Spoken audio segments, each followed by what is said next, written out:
ఓ ఇంటి కింద భూగర్భ నగరం బయటపడింది. టర్కీలోని కప్పడోసియాలో ఓ ఇంటి బేస్మెంట్లో గోడ కూల్చుతుండగా ఓ రహస్య గది కనిపించింది. ఇందులో భూగర్భ సొరంగ మార్గం ఉంది. ఈ సొరంగం గుండా వెళ్ళగా డెరన్కుయు అనే ప్రాచీన భూగర్భ నగరం బయటపడింది. 18 అంతస్తులతో ఉన్న ఈ నగరం దాదాపు 20,000 మంది నివసించేందుకు వీలుగా ఉంది.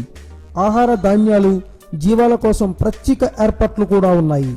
భారీ రాతి తలుపులు లోపల నుంచి మూసేందుకు వీలుగా ఉన్నాయి. ఇవి శత్రువులు లోపలికి రాకుండా సమర్థంగా అడ్డుకుంటాయి. క్రీస్తు శకం 780 నుంచి 1180 మధ్య బెంజైన్ టైన్ కాలంలో ఈ నగరాన్ని నిర్మించారని తెలుస్తోంది.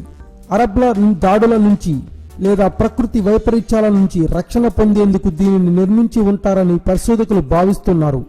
1963లో వెలుగు చూసిన ఈ నగరంలోని కిలోమీటర్ల పొడవైన సొరంగ మార్గాల గుండా చుట్టుపక్కల గల ఇతర భూగర్భ నగరాలకు కూడా వెళ్ళొచ్చు.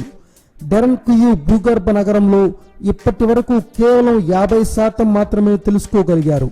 కప్పడోసియా ఇటువంటి భూగర్భ నగరాలతో పాటు ఫెయిరీ చిమ్నీస్ గా పిలిచే రాతి ఆకృతులకు ప్రసిద్ధి. ఇప్పుడు కప్పడోసియాలోని ఈ భూగర్భ నగరాలు ప్రపంచ పర్యాటకులకు ప్రధాన ఆకర్షణగా నిలుస్తున్నాయి. Thanks for watching. Please subscribe our channel.